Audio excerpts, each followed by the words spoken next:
Welcome to our weekly Being Your Own CEO Success Circle, which is intended especially for solopreneurs. This morning, we're going to be looking at something a little different for us from the past. We're going to talk about how we deal with change and the effect that has on our work-life balance. So we will be right back after this.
Hi everyone, this is Lowell Ann, your host.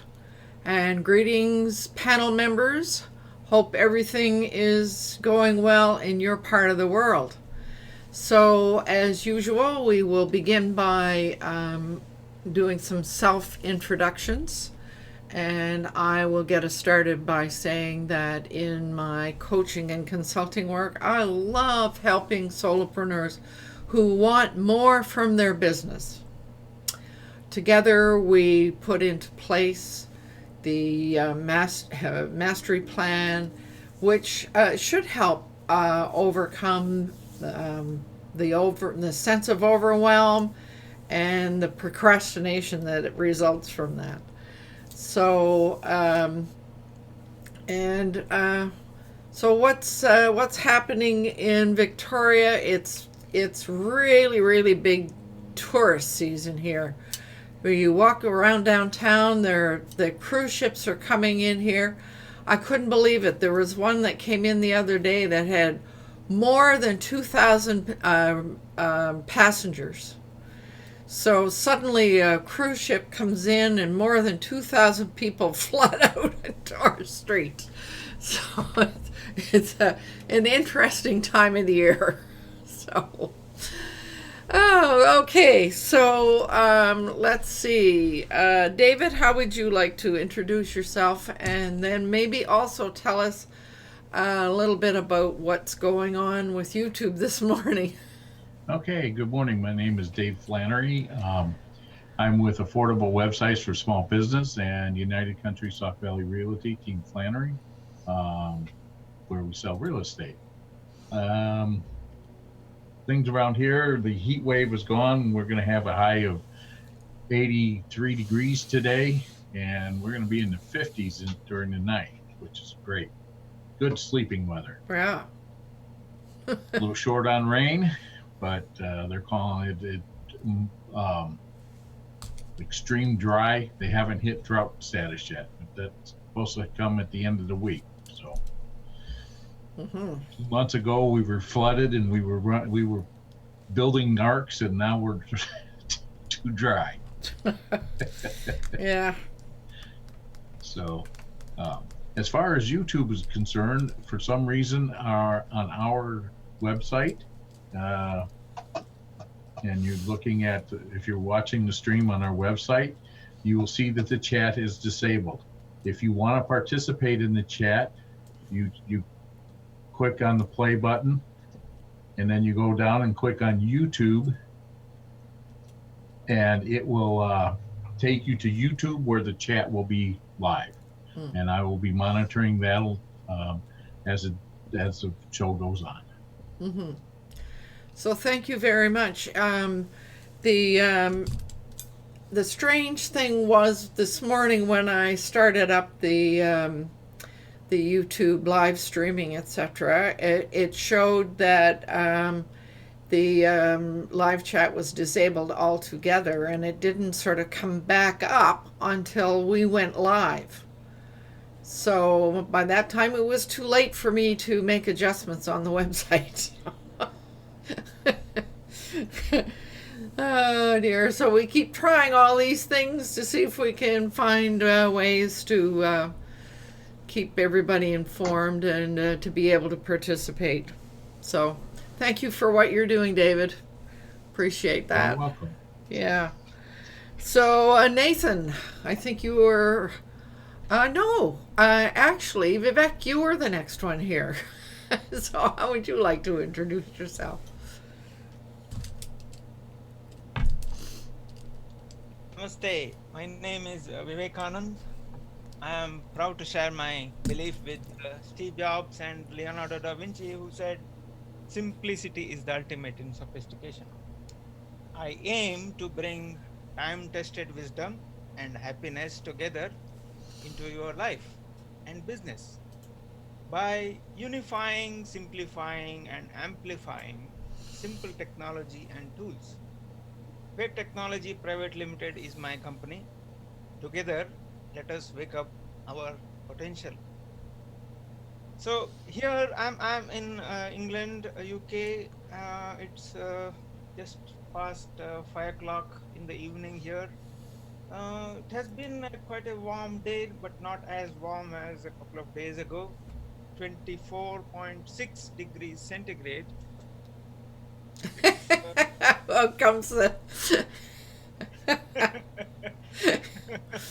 So not that bad, and yeah, it's quite warm. And later on today I'll try to talk about LSD. Yes. Okay. So and that's not a chemical thing. So okay, so Nathan, it's your turn. Yeah, good morning, everyone. I apologize for the windy background. It's hot here, and I have to use fans to keep myself cool.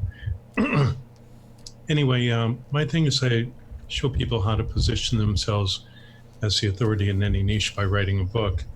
And a new development to do with that is showing people how to build community offline. And it's based on what I learned as being a meetup organizer many years ago. I had a conversational Spanish group, which I built from 0 to hundreds of members in a few years. And I used a very simple formula. And I've started doing that again here down in Mexico with another interest, a simple one, cribbage. And so far, it's going quite well.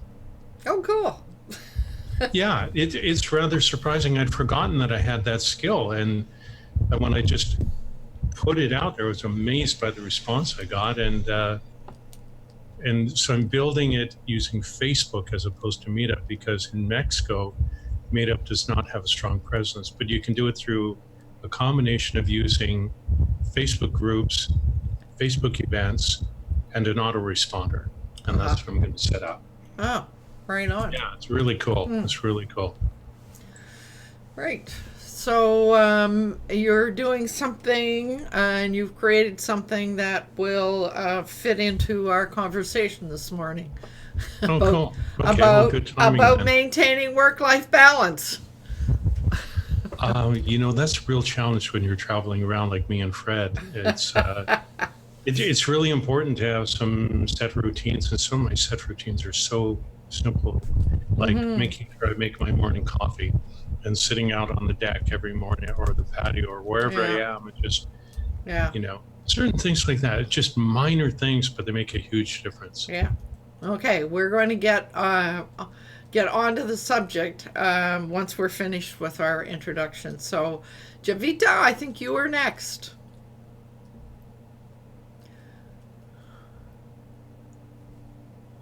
I think it's Fred. Oh, well, you're unmuted, so go ahead. Sorry, Fred. Namaste everyone. I'm Jivita from India. I'm a Reiki master teacher and also a yoga teacher. And I like to share my tips and knowledge on Reiki energy healing on my site reikiamasis.com. So glad to be here. Mm-hmm. I was in on your website last week and cruising around to see what you had there. It's lovely. Oh my God. Yeah, It's really... yeah. So how do I like it? I did. I actually subscribed. Oh my God. Wow. So so It's really you better keep on writing. So welcome here, and when you get to see Vivek's little presentation that he's going to do this morning, you'll be smiling. Oh, Right on. and thank you for subscribing. Oh, you're welcome. Yeah. Fred, how about you this morning? Oh, good morning. I'm in sunny California for another week. I get back in Victoria Wednesday next week. So last week here, it's going to be 36 degrees centigrade, which is, I think, just under 100, something like 96 or something. Nathan's got a quick way of calculating that. So it's nice and warm and sunny. The way I've been working with young people is the more I get involved, the more I understand they even need life balance. In fact, they have a lot of pressure on them. So that's one of the reasons I think this is a great topic for all of us of all ages. And I'm looking forward to going to Portugal. I just organized my hotel room where there's a group of us from all around the world. Apparently, I've seen some interesting people register for the convention where we're going to discuss mainly working with young people. That's what I'm going to discuss. Anyways, I'm looking forward to that. Working on my presentation. I have a 15-minute time slot at the convention to discuss that. So Wow. I'm getting excited about it. It's only 2 months off now. So. Oh, I was just going to say, so when is that going to be? Yeah, So in 2 months, right? Yeah. Good for you. You'll be more than ready. Yeah, well, I'm starting on the presentation now, so it's, I'm getting some feedback on it from some of my mentors, so to speak. So I'm looking forward to it, getting excited. Right on.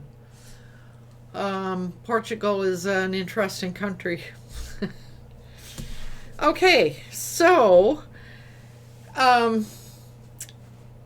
we I'm debating on how to get us rolling here this morning, because we last time we did talk a little bit about how we react to change. And I mean, it is the one constant thing in our lives, that change happens constantly. And we all have our sort of own way of responding to change. Quite often, it's with a whole lot of resistance. And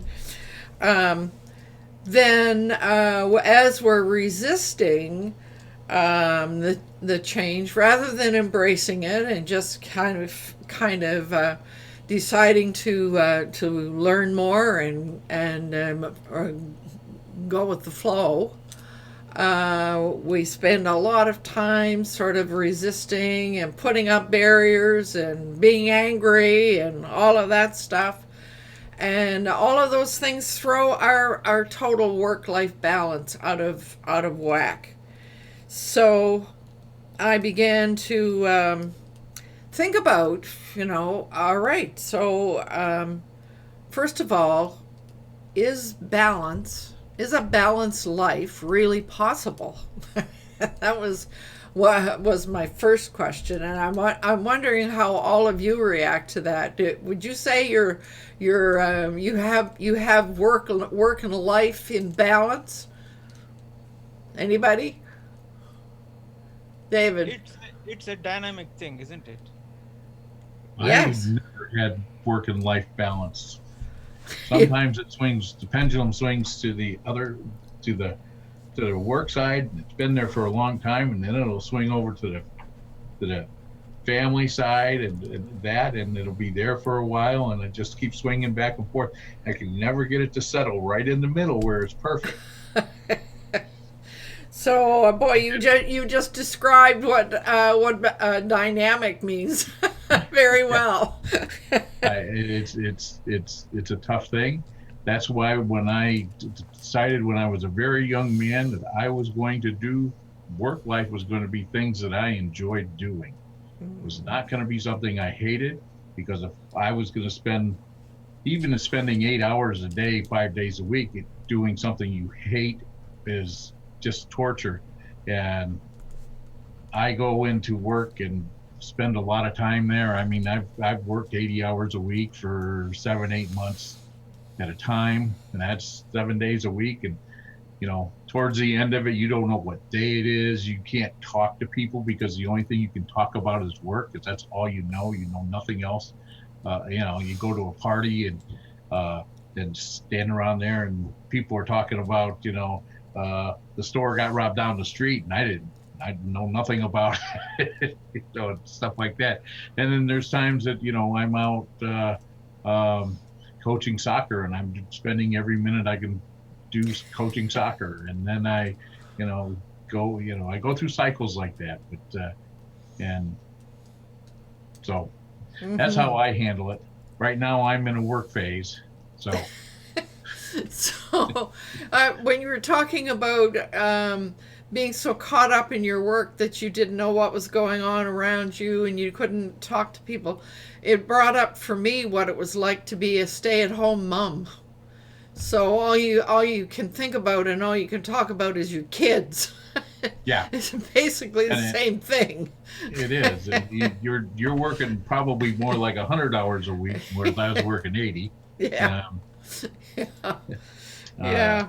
And it does bring that into perspective if you look at it in that kind of light. Whereas people look as a stay-at-home mom as it's a cushy job, and there's nothing to do for 8 hours a day, and you got cleaning, you got supper, you got breakfast, you got dinner, you got kids that you have to manage and train and teach and have fun with. Sometimes that's even a chore. Yeah. Taking them out to the park and having to watch them to make sure that they don't disappear on you and stuff. And so I know I would have had a hard time doing it. I chose the latter. I worked hard so my wife could be the stay-at-home mom and homeschool kids. And so I ended up making some sacrifices that, I don't regret, but because my kids turned out great. And one of the reasons was because we homeschooled. Magic. Oh, wrong pen. Sorry. Anyway. What was that now? What was magic? I bought one of Jay's books. Oh, you got it. Mine hasn't arrived yet. And the pen that came with it has dried up. Dried up 2 days ago, and I've had it for like 4 days. Oh. And I swirled I keep trying to get it to write, so I swirled the pen on my hand, and it started writing black ink. Oh man, I got the pen working, but I realized it's the one that I bought. So just for the benefit of those who weren't in on the. Oh no, I guess it was Jay talked about that. Was it last week in this session, or was it in WA? No, it was he probably talked in both. I didn't see. Oh yeah. The broadcast Friday night. Even I ordered. Mine is yet to come, and it's apparently it comes from United States, and I'm paying for customs and whatnot. And anyway. Alana was talking to me. She had 2 books that we've talked about here, and she's got 2 books in customs that she can't get through for some reason. They're just sitting there. They've been there for like a week.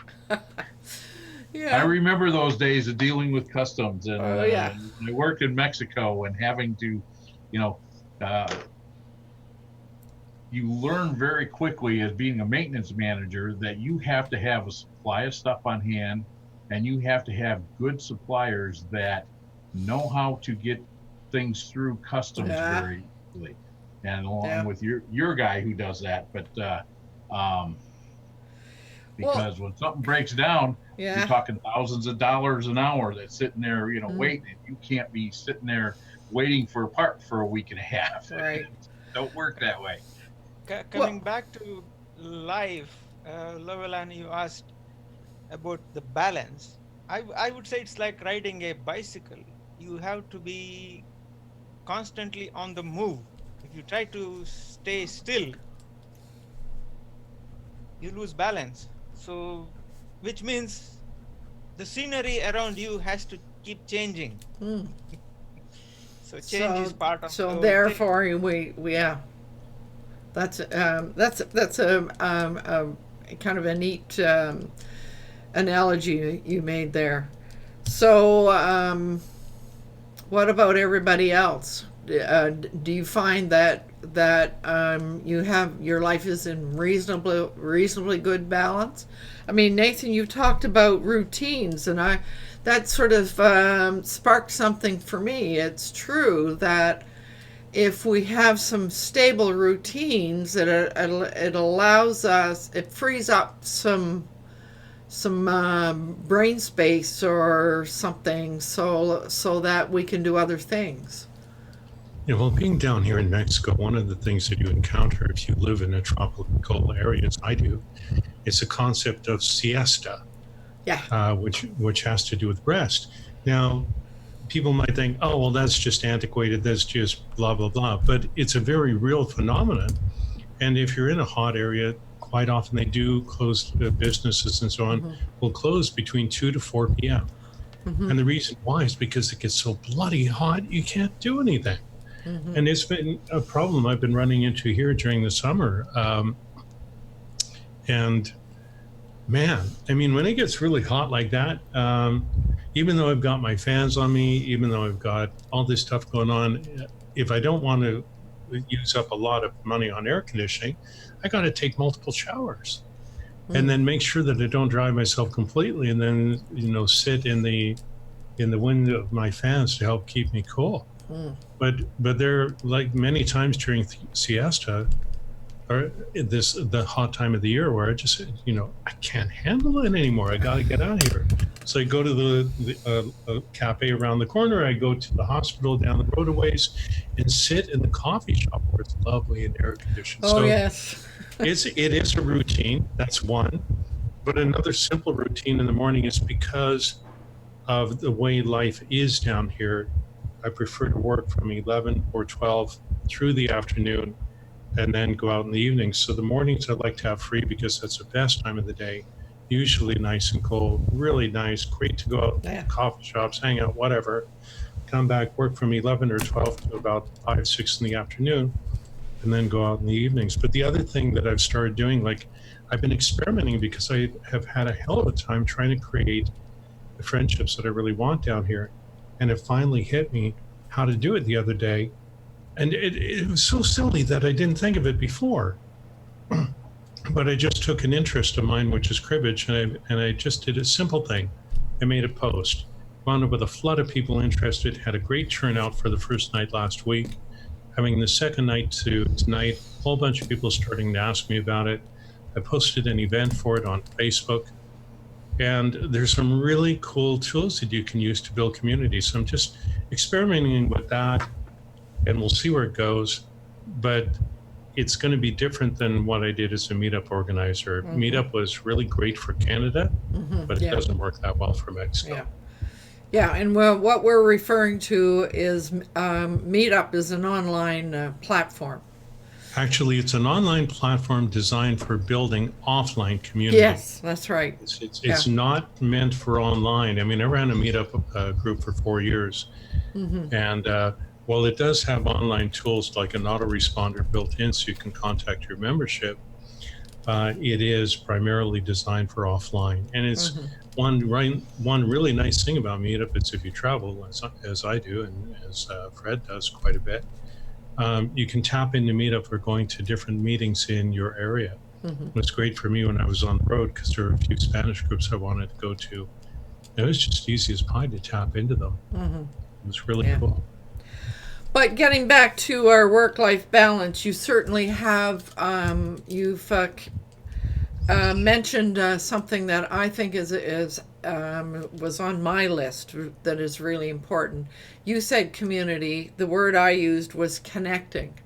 So Yes, well, connecting with yeah. with friends and family Yeah, and making I'm going to friends. put a, I'm going to, like, this whole book writing project is one thing, but I was thinking about the other day, and it's been a question I've been asking myself for years, which is, what can I do that I really like that will also create a good income stream? And there was a third qualification, forget what it was.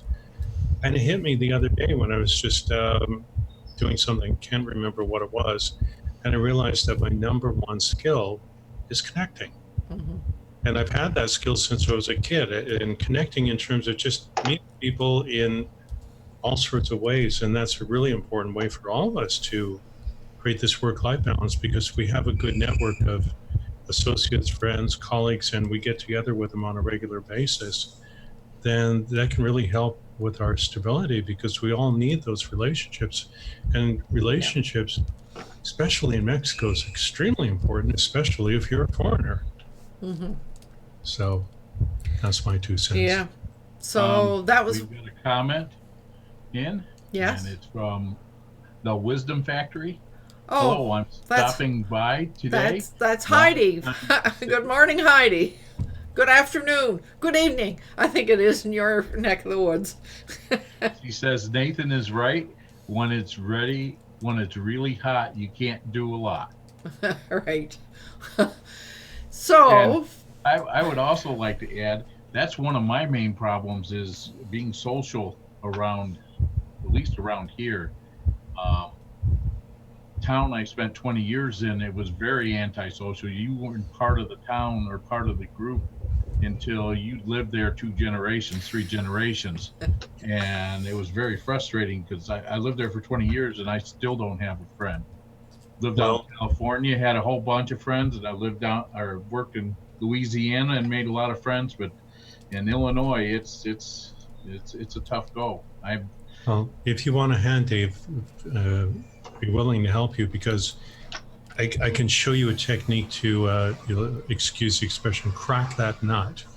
okay. And when I was really surprised by what I did, but it worked like a charm. And there are a whole bunch of different techniques to build the community really quickly if you know what to do. Mhm. And I learned that as a meetup organizer several years ago. And there were a few things, and the structure was extremely simple. I won't go into it because I don't want to Yeah. take up everyone's time, but I had a very simple structure. And for a very long time, I kept asking my members what they wanted. And one day they said to me, "Hey, it's your group. What do you want?" And I told them in less than a minute. And we implemented those changes, and the group grew like wildfire.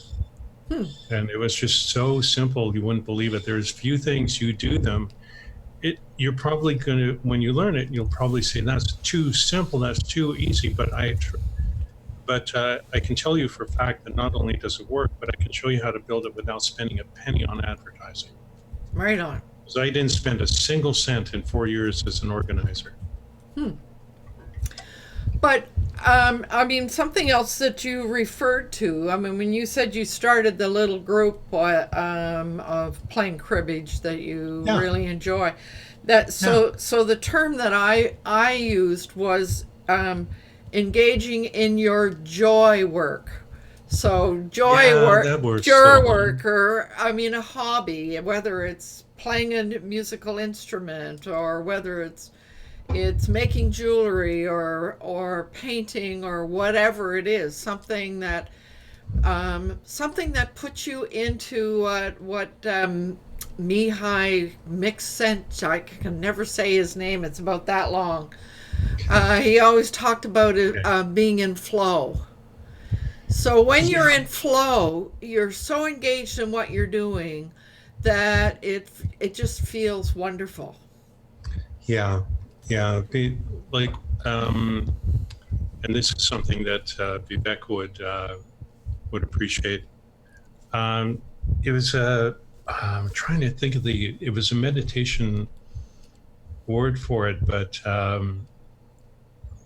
it had to do with when you are so focused on what you're doing that everything else outside of you ceases to exist. Like when I would get into this really focused meditative state when I was painting years ago, I think I called it painting samadhi. Like samadhi is a very advanced state to do with meditation. It does not mean to do with liberation or enlightenment, but it's a very highly focused state of being. And for many people who wind up in it, they don't want to leave it. Mm-hmm. And there have been literally stories of people who have stayed in there to the point of neglecting everything in their life, and they actually die from it.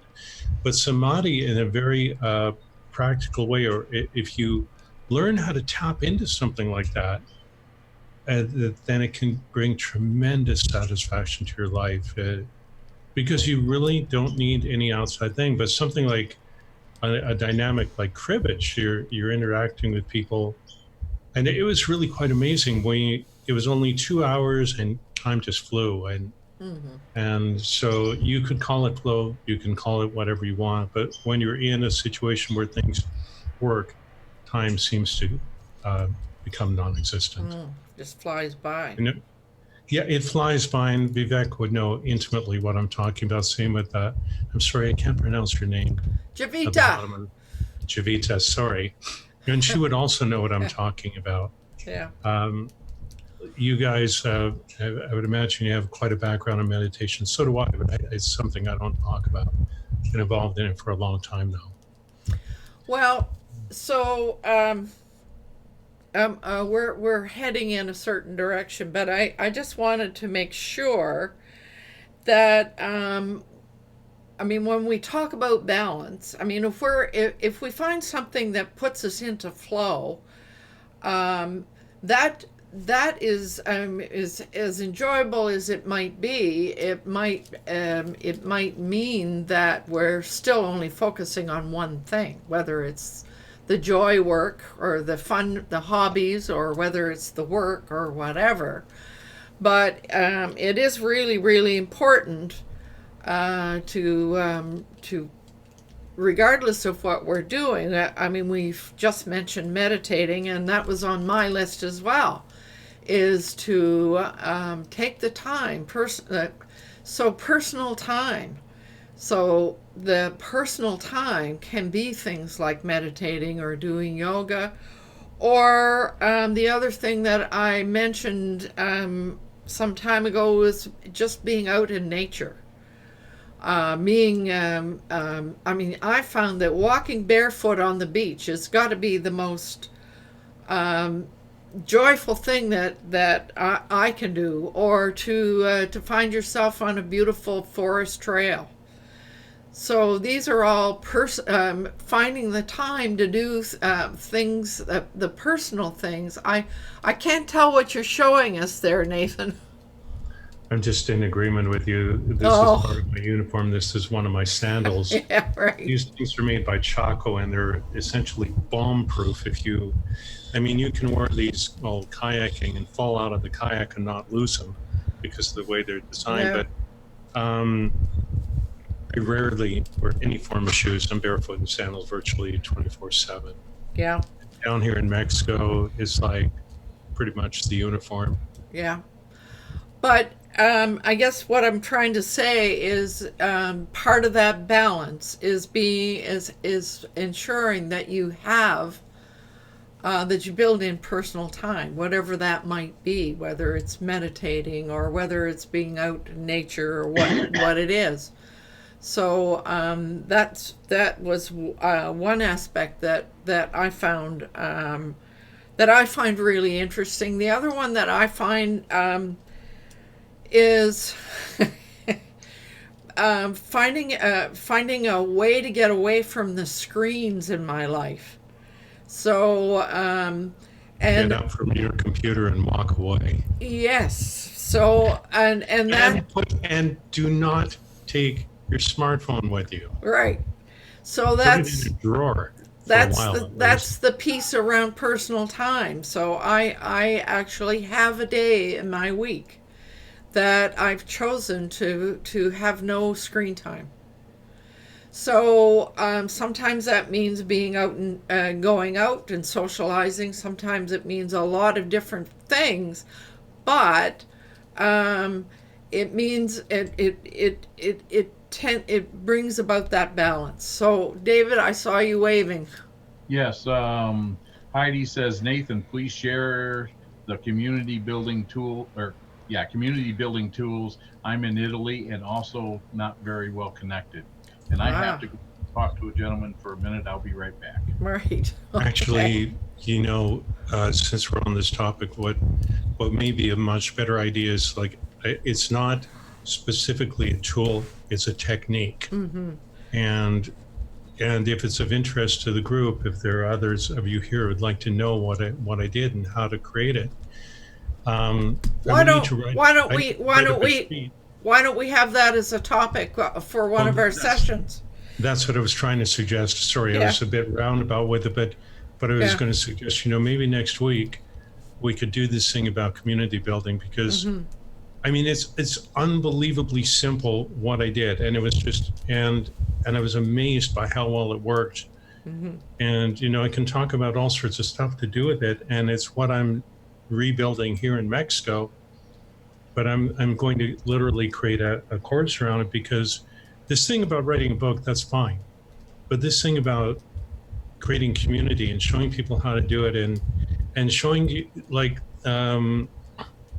ground rules for building your community, dealing with troublemakers, dealing with people who come to you and say, I don't like what you're doing, you need to change it to suit me. And it's like, hey, start your own group, Chayutopai, to quote my ex, to quote my girlfriend. But it's just, dealing with different things as they come up, and it's actually not hard once you know what to do. And after 4 years of doing it.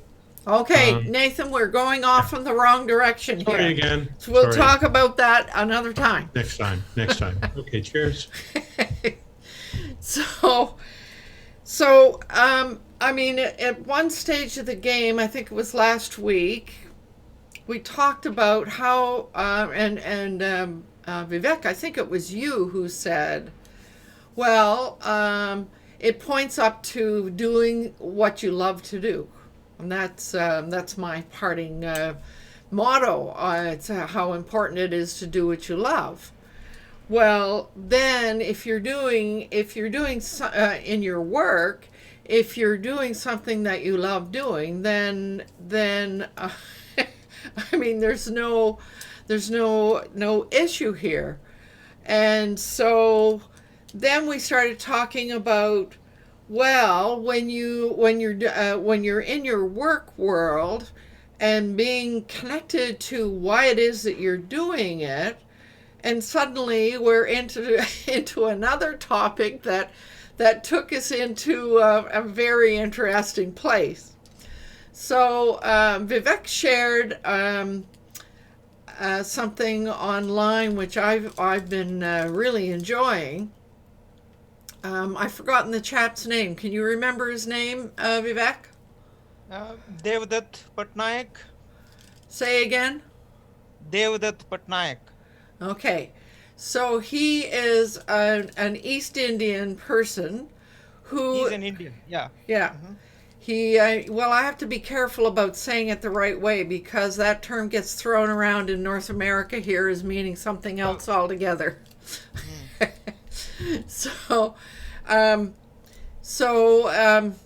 he talks about business from a variety of different ways, and he looked at the Western, the European Western model of looking at your work and your business management, as opposed to the Indian way, and pulling in the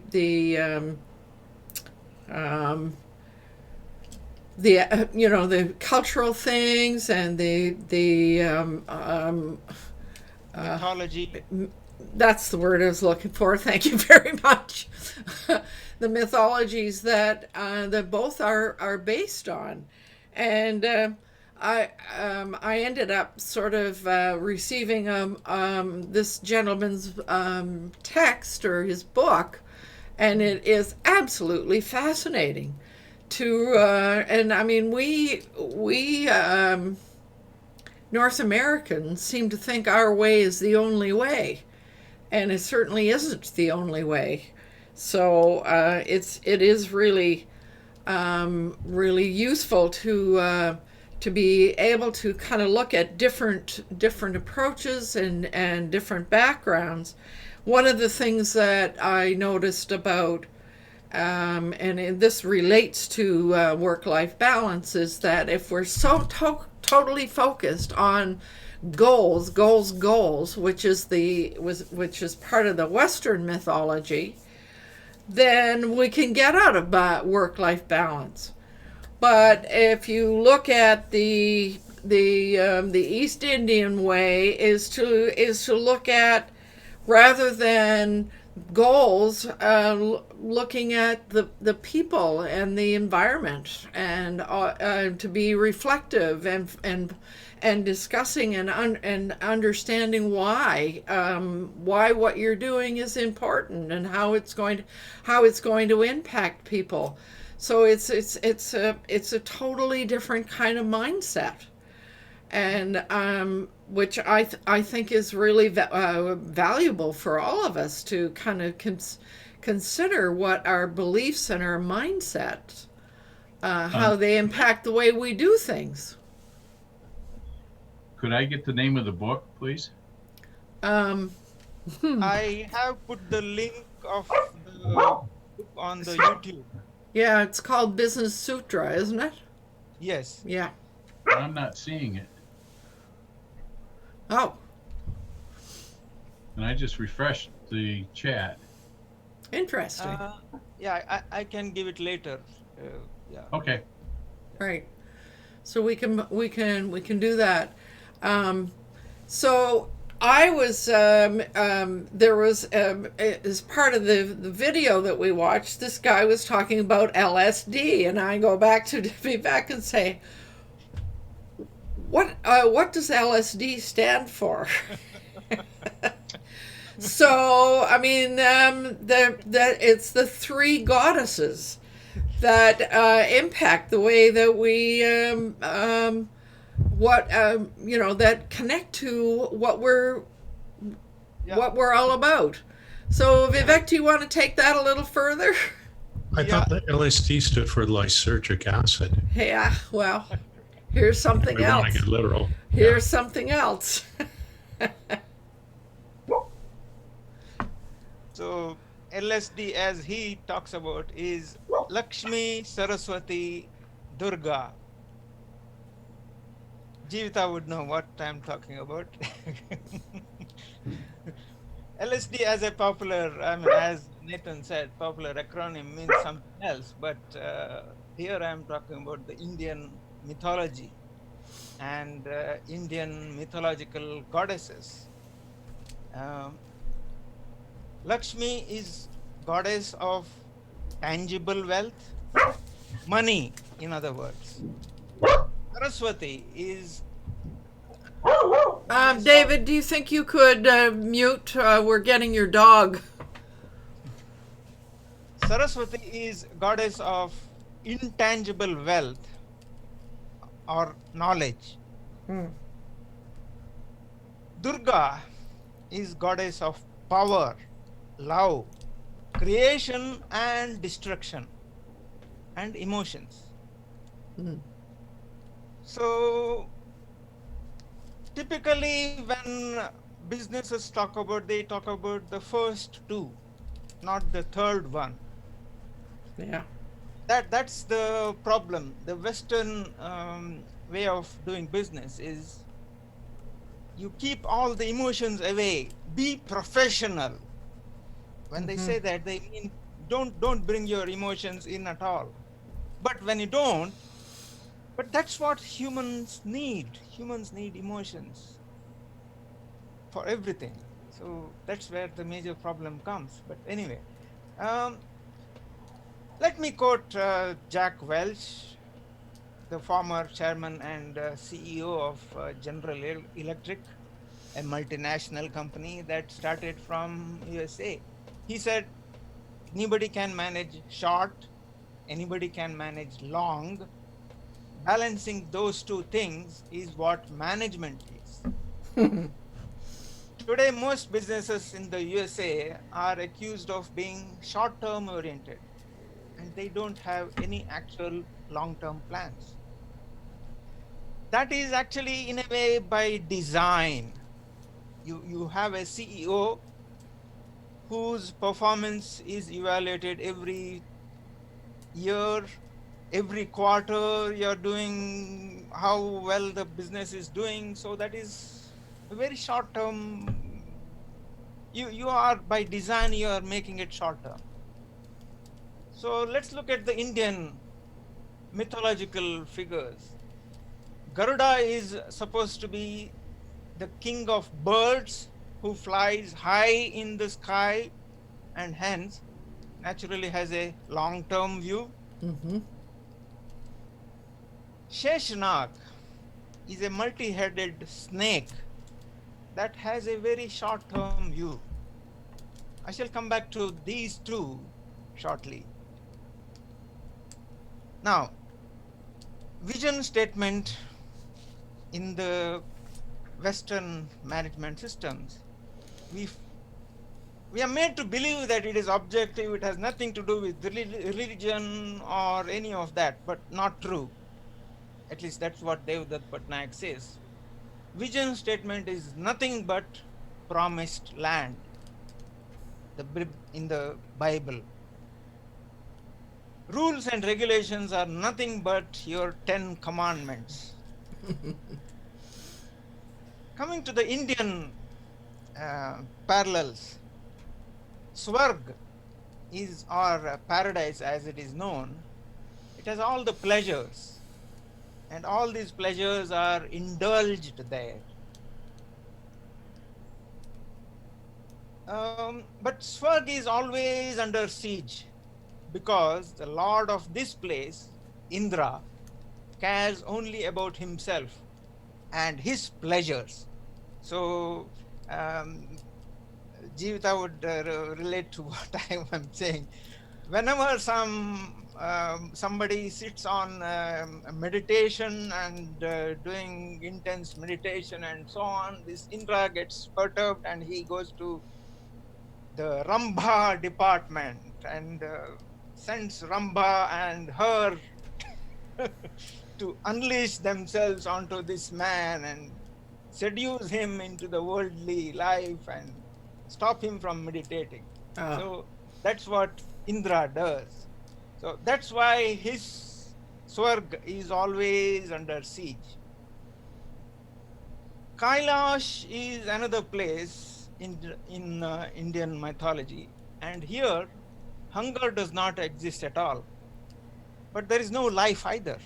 That's the problem. It is supposed to be in icy regions of Himalaya. So Lord Shiva is the king. He is an ascetic who has mastered all worldly things, but he doesn't care about anything else. He also remains absolutely still until Shakti or Durga takes the form of Parvati and woos him, marries him, and forces him to take the form of Shankar. She says, "You may be without hunger, but please look at the children of this world who are suffering from hunger." So he is meditating, a point which Nathan was talking about a few minutes ago. But she brings him back into the world. That is Durga. Third mythological place is where balance is achieved. This is Vaikunta. Here, Vishnu is the king, and he says, "Your problem is more important, and I will solve your problems even at the cost of my own suffering." So he reincarnates. He takes avatars and comes down to earth, takes the human form, goes through all the sufferings and all that, all for the sake of well-being of human beings. So what's the result? So as you can see from this image, there is Sheshnag, the snake, for short-term vision. There is Garuda for long-term vision. They're all part of Vishnu. Uh, they're all serving Vishnu. So there is Lakshmi, the goddess of wealth, who is also serving Lord Vishnu. The moral of the story is Vishnu undergoes several reincarnations, takes human form, and suffers pain on behalf of human beings. And so the goddess of wealth, Lakshmi, is with him all the time. So that's the Eastern Indian concept of balance. yeah, sort of balance, doing business. So I love those the visual. I love the visuals of the Indian mythologies. I think they're really really very artistic and beautiful to look at, but sort of recognizing that from different mythologies we take a different approach, and I think certainly in the Western world, this whole thing about work-life balance, we get so focused that we get so goal focused and so focused in one thing rather than the all these other things that we're talking about, and certainly the emotional part, or the connection with people, all of these things that we've been talking about are reflected in that mythology as well. So yeah, in that LSD, the D, yeah, Durga, that yeah, is the emotion, yeah, which is more or less ignored. absolutely. And I mean, in my government time, when I was tasked with introducing team-based management, trying to sort of bring in that human element, what how do we bring in the skills and the potentials of the members of the team, and what kind of an environment do we need to set up so that people can actually use those skills and potentials and so forth. And I mean, this is all about the emotional part, isn't it? Yeah. Yes.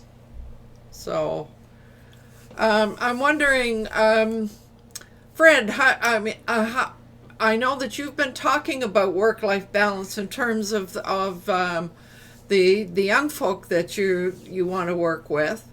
How do you relate to this discussion? Yeah, thanks, Lolan. I agree. You might think children don't have a problem with work-life balance, but in today's world, they're under so much pressure. They are suffering from an enormous amount of anxiety and depression. And I believe they need work-life balance as much as every one of us. A lot of things that I enjoyed hearing, for example, when David said, you got to like what you do. Mm-hmm. But as you mentioned, you could like it too much, and that's all you do is what you like. And what about all the other things? And what are some of those other things? There are things like family, Mm-hmm. and we can ignore our family. And if we're not careful, that's an important part. Play. We've got to have time to play. Maybe walk in the beach on sand, on the sandy beach or something. And then there's leisure. There's the physical needs. There's exercise. There's financial needs. Hey, what are we going to do about money?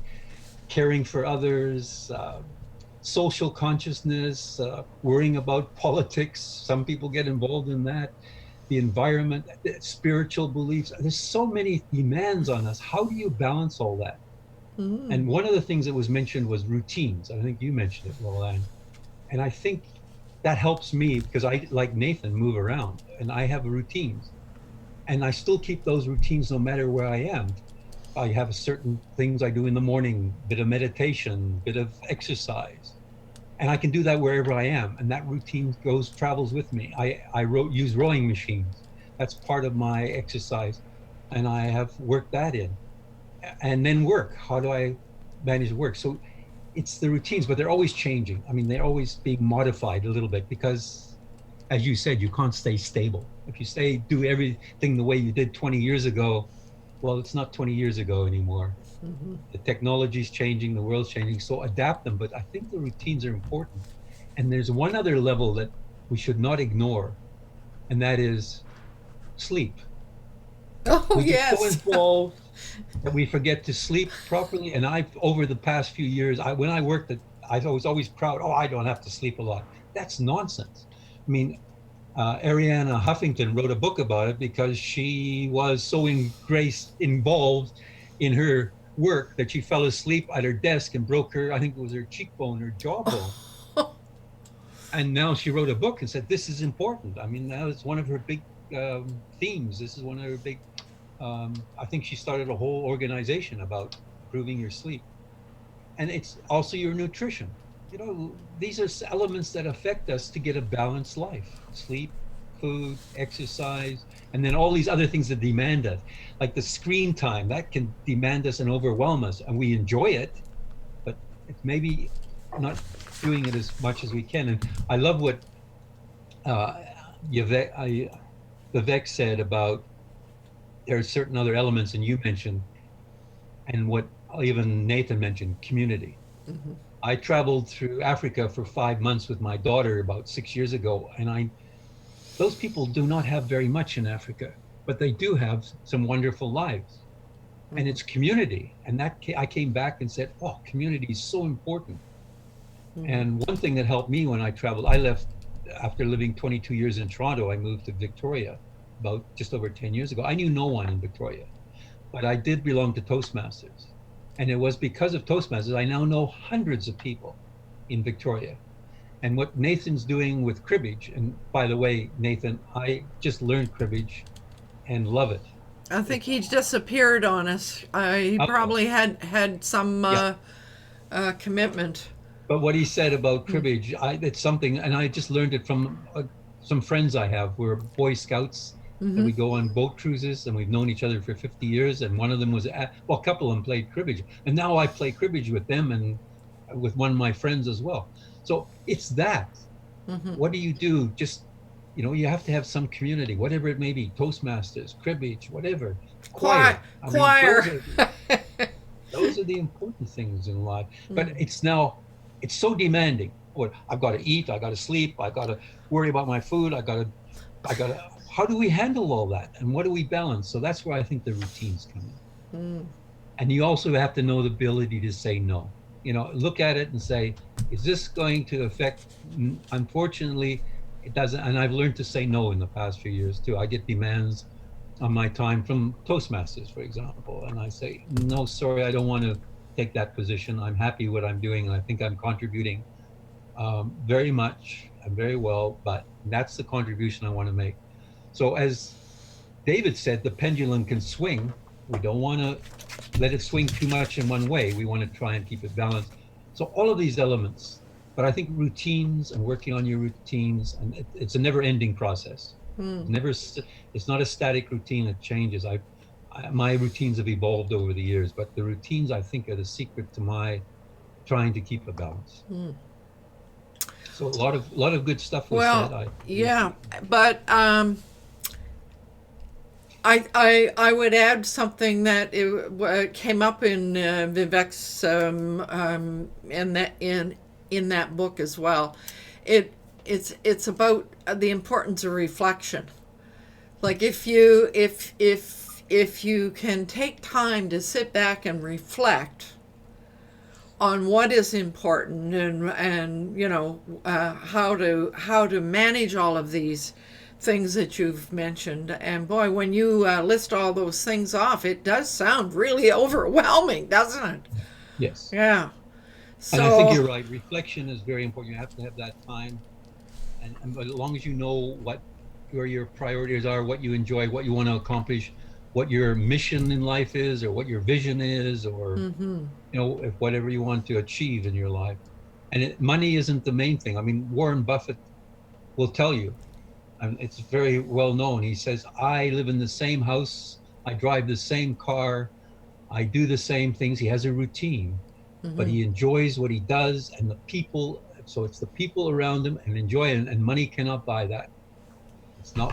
So he has more money than most people in the world, about the fifth richest man or something. But he will tell you, money isn't it. Money is one element, but it's having fun, enjoying what you're doing, and the people that you do it with. Your connections. Yes. Cool. So now, Javita, how do you relate to all of this work-life balance and the differences in the mythologies that guide us? Actually, today's discussion is a bit different than usual, so I really enjoy it. And yeah, because my background is from yoga, so I can relate it very well. But what Nathan was talking about, samadhi, that's a altogether different phase. It's not very easy to achieve, and once a person achieves samadhi, he will never return to this physical world. Means we talk about meditation. So meditation is the starting phase. It is not the ending phase. Like, I have trained in Ashtanga Yoga. So it starts with yama, niyam, asan, pranayam, dharana, dhyan, and then the last stage is samadhi. So meditation is dhyana. So it is a beginning.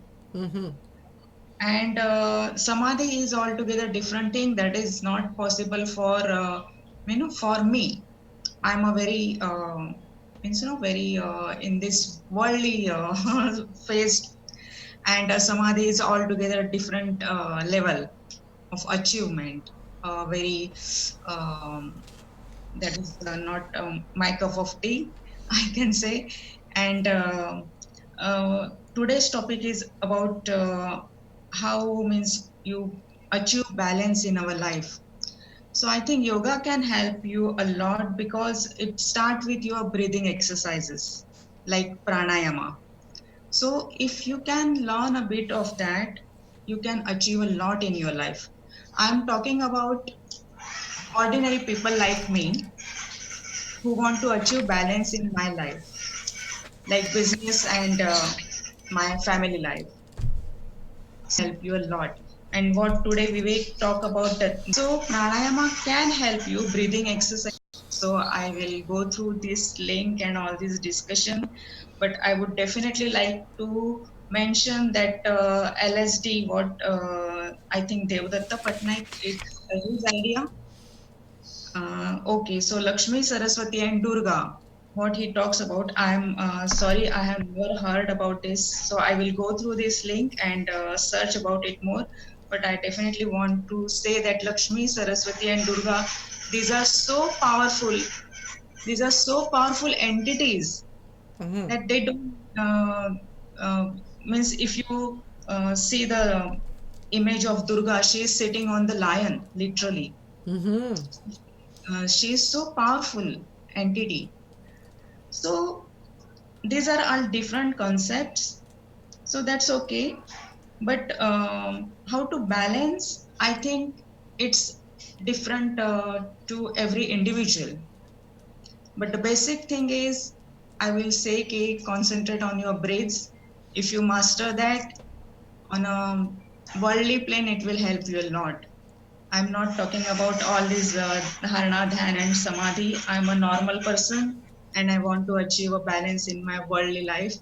So, so that yoga helps me a lot in that.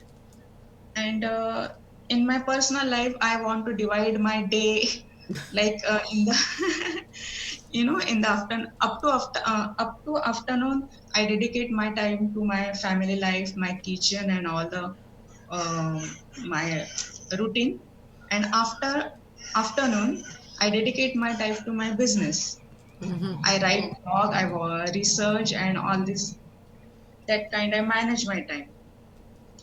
But today's discussion is really important, and I want to mention that particularly in wealthy affiliate, most of the people like Dave, Lawlen, you yourself, and me, we all the members of wealthy affiliate, and I don't think wealthy affiliate ever teach about just concentrating on your business. It always teach you to um, concentrate on the person behind the computer. Yes. It never focus on only business. Even if you even Jay mentioned always, it's relationship before business. Oh, yes.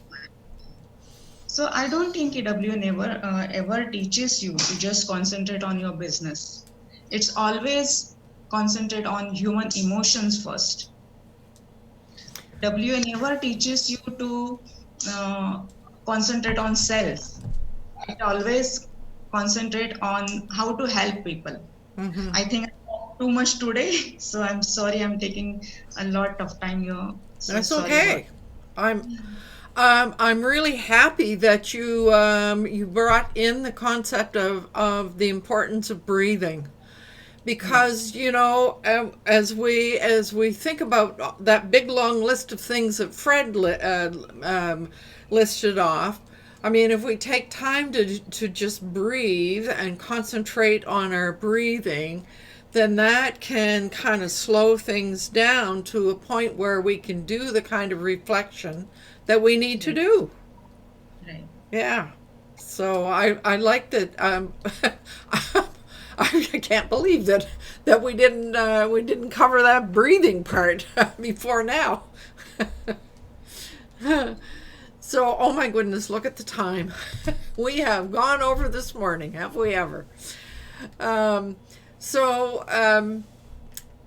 Before I do my usual closing, anybody have a parting shot that they want to make before we do that? It's always important to give everybody the opportunity to say what they really need to. Nobody's waving. Oh, Vivek. The book that I mentioned, it's for some reason when I put it on YouTube, it's not appearing. So I have put it I on just the approved it. website. So I just approved it right now, so it's up. Oh, okay. okay. Perfect. Well, so this was as Javita says, this was a little bit different this morning from what we usually do, and I truly feel that if we are open to understanding different kinds of interpretations to things, we can deal with change and we can find some balance. So with that, I want to remind everyone that it's important to do what you love with passion. And we shall see you all next week.